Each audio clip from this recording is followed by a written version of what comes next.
Ready to find a way to use up some of those extra cranberries that you bought for Thanksgiving and still need to find a use for? I'm going to teach you how to freeze dry cranberries. And stop.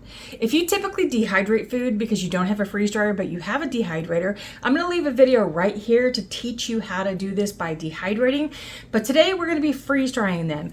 However, both dehydrated and freeze dried folks will love this recipe of these orange and cranberry muffins that I make for my family that you can use either. So let's get started. Okay, now we're going to get to blanching some cranberries. What you want is boiling water and we're going to blanch them in the hot water. Oh, that's not what I meant to do to show you. My tip. We're going to blanch them until they start popping. Now, my tip for doing blanching is to get a spider or a large strainer so that when you put your berries in there, they don't splash you with boiling water. So we're going to just set this into the boiling water for right now.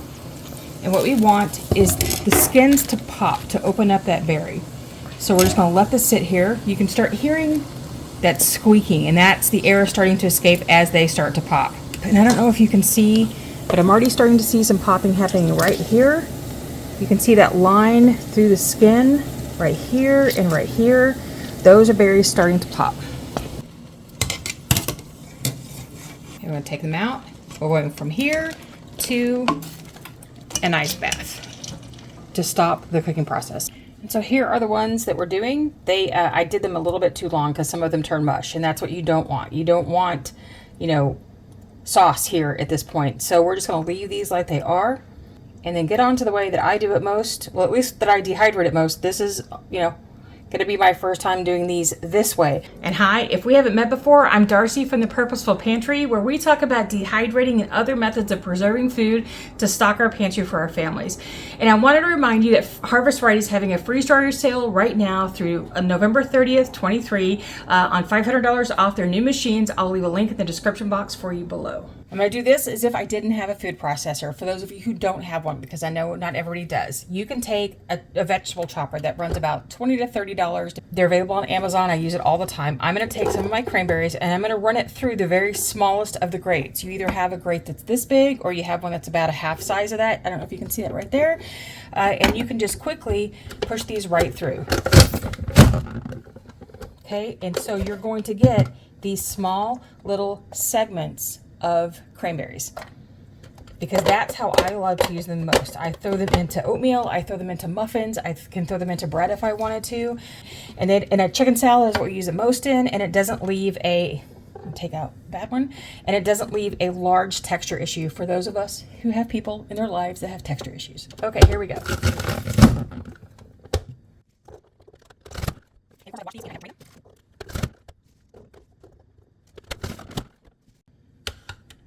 So now I'll have that container full of chopped cranberries.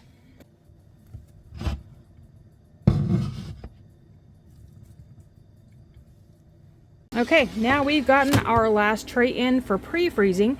Something I have figured out for the way that my space is set up. We bought a freezer last year, and in anticipation of the freeze dryer, I purchased an extra shelf for it to give myself a flash freezing shelf, which lets me flash freeze not only for the freeze dryer, but any kind of cooking and preserving I do at home for myself.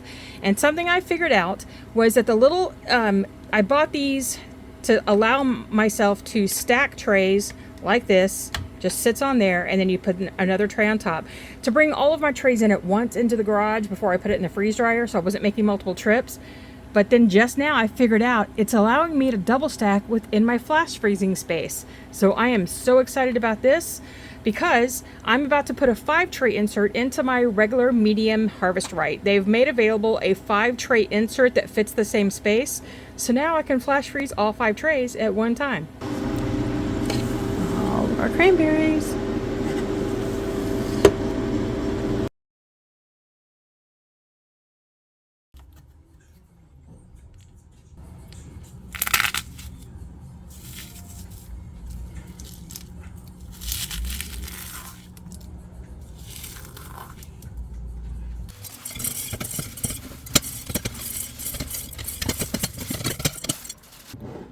It's important to note that when storing freeze-dried foods, that are different than doing dehydrated foods. Vacuum sealing is important. It helps extend the life of these foods to the 25 years that they are suggested that they can last.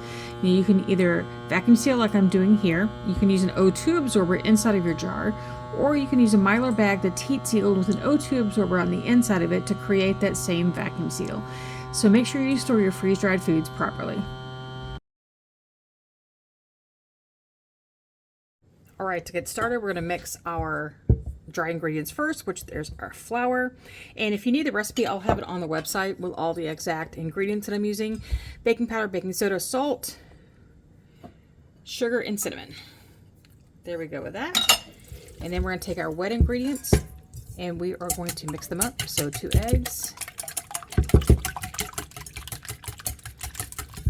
our oil. If you prefer to use applesauce, you can use applesauce, but you're going to want to use some mild flavor oil. You don't want to use an oil that has a harsh flavor. And if you like using coconut oil over this, that's fine. Just know it's going to taste like coconut.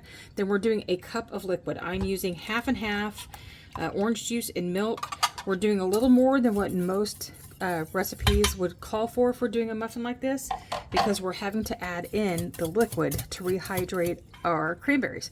So we're going to add a little bit of vanilla as well. And I can be a little generous with that because I like vanilla. And there's going to be a video right up here how to make vanilla yourself so that you don't have to buy it at the store anymore. And then I'm going to add 2 cups of these cranberry chunks. Now I prefer this over whole cranberries because it's less of a tart bite and it just works better for me. But you can use the whole dried ones if you have them.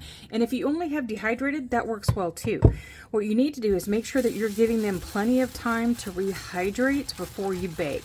And if I was using dehydrated cranberries, I would just do them in some water ahead of time and get them soft and then add them to your recipe. And then cut back a little bit on the liquid.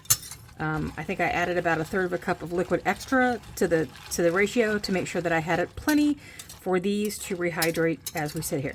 Now, typically you would just pour this right into the dry and get it going, but you want to give these a few minutes to sit and rehydrate in the liquid.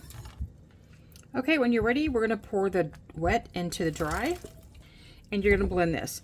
And a really important thing about doing muffins with the wet muffin method like this is that what you don't want to do is stir this to death. You want to stir it until it's well incorporated, and then walk away and allow it to rehydrate the flour as well.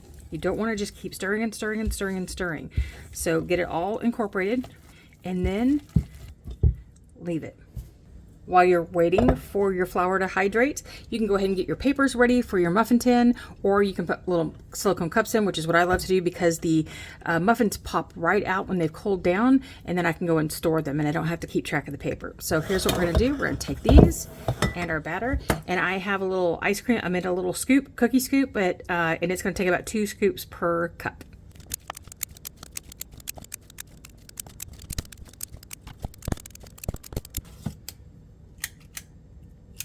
And now into a 350-degree oven for about 20 to 25 minutes. Be careful to watch them because you want to make sure they bake well because of the extra moisture.